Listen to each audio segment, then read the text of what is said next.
What's going on, everybody? It's Brian, and this is part 9 of my home theater PC build series. And in this video, I'm going to be putting everything together. So this should be a fairly straightforward PC build. We're dealing with somewhat of a smaller space, so it might be a little more difficult to deal with compared to my large gaming rig.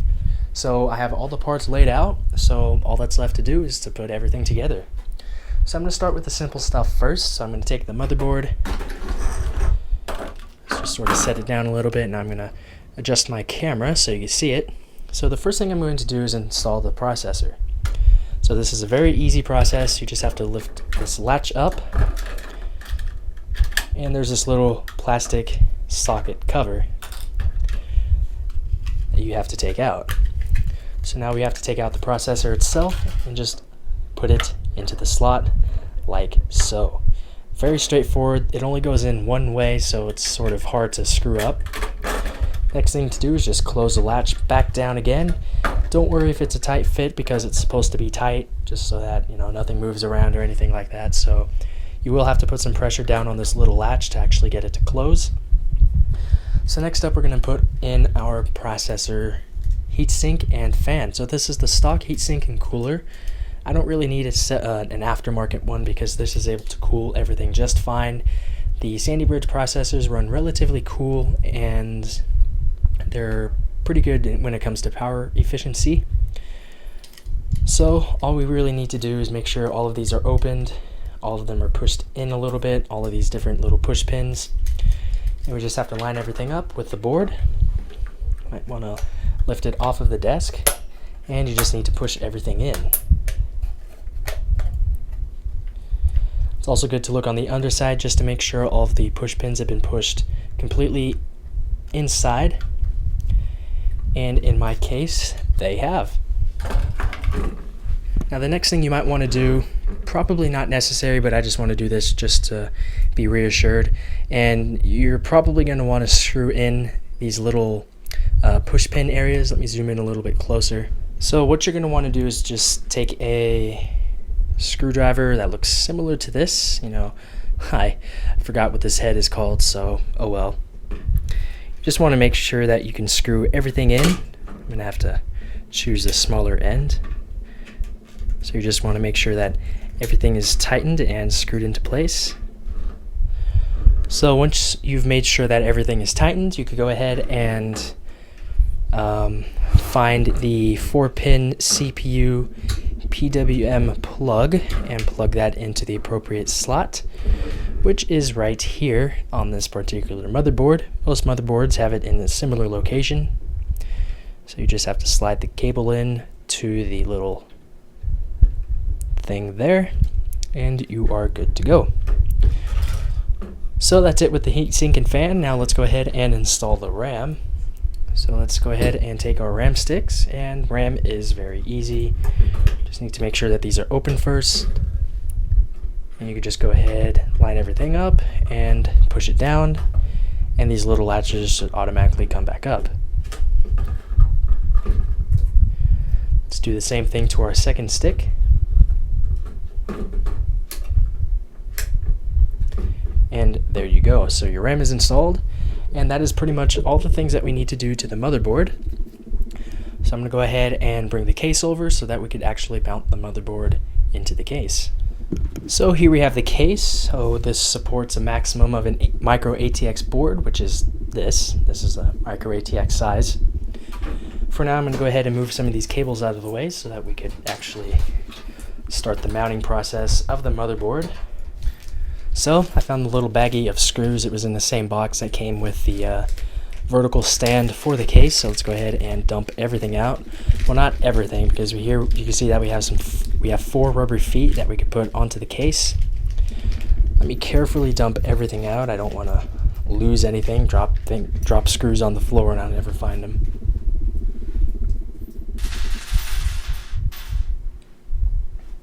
So what we're going to do now is mount the motherboard inside of the case.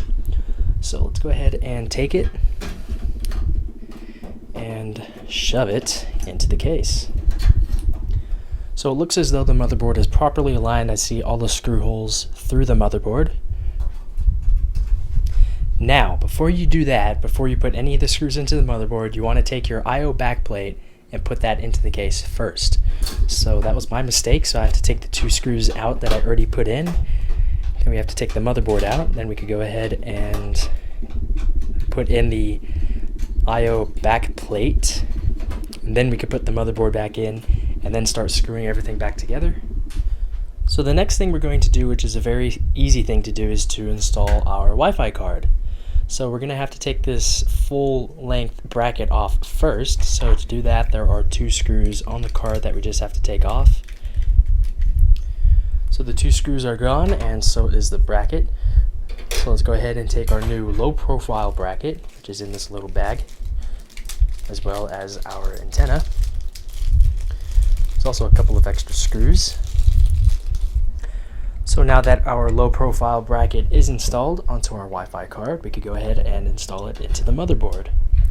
So there are 2 PCI Express 1X slots on the MSI motherboard. So I'm just going to go ahead and choose this one. So first we need to remove this little thing here, little slot cover.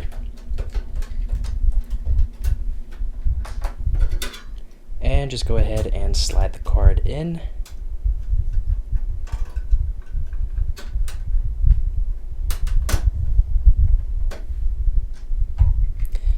And we could go ahead and securely secure the Wi-Fi card into the motherboard by screwing on the screw. So the next thing we're going to do is install all of our drives. So our media card reader, our Blu-ray drive, and our hard drive. So this case features a removable drive cage. So we just have to lift this up like so, and out it comes. So we're going to be putting our 3.5-inch hard drive here, and obviously our Blu-ray drive goes in here, and our media card reader goes in here. So let's go ahead and start with the card reader first. So I finally have the media card reader installed. It's not the best fit in the front of the case, but it's not too bad. There's no way to keep it mounted inside of the cage, so if you push hard, actually you'd have to push pretty darn hard on the front of the media card reader to actually get it to move around at all. So next up is our Blu-ray drive, so here it is. This time I'm going to slide it through the front of the case. It seems to be easier doing it that way. So on the bottom of our drive cage there are 2 holes where your optical drive will be screwed into. So all that's left is the hard drive. The hard drive is going to rest right here on the bottom of the cage. And there are these 2 little screw holes here, and that will keep it sort of lifted up a little bit, as you can see there. So I'm going to go ahead and screw those in. Okay, so the hard drive is securely into the cage. We have 2 screws here, and there's 2 little metal nubs that stick into the other screw holes on the other side of the hard drive. So everything here is ready. So all we have to do now is put the cage back into the case. So cage is back in the case. All we have to do now is wire everything up. So first I'm going to go ahead and start with the power. So here is our bundle of power cables. So first we will plug in our motherboard power, which is this long 24-pin one right here. Just goes right down into the motherboard and clicks into place. Next up is the CPU power, which is this 4-pin one here. Next up is our 2 SATA power cables, one for the hard drive and one for the Blu-ray drive. And that looks like it's it in terms of power. So we're going to collect as many of the unused power cables as possible and sort of tuck them away somewhere. But before we do that, we're going to go ahead and plug in our hard drive and Blu-ray drive into the motherboard. So the MSI motherboard comes with 2 SATA 6 gigabit per second cables. One of them we will plug into the Blu-ray drive. everything is plugged in. I'm gonna go ahead and take the little twister tie thingy from the media card reader so we can plug it directly into the motherboard soon. So I'm not sure if you can tell, but I went ahead and plugged all of the cables in, so all the front panel cables are already plugged into the motherboard. I think they're all in the right spot. I might need to switch some around or something, because with my gaming desktop, the power and the reset switch were switched around. But for the most part, everything is connected, and it's pretty much time to go ahead and plug in the power cable and see what happens.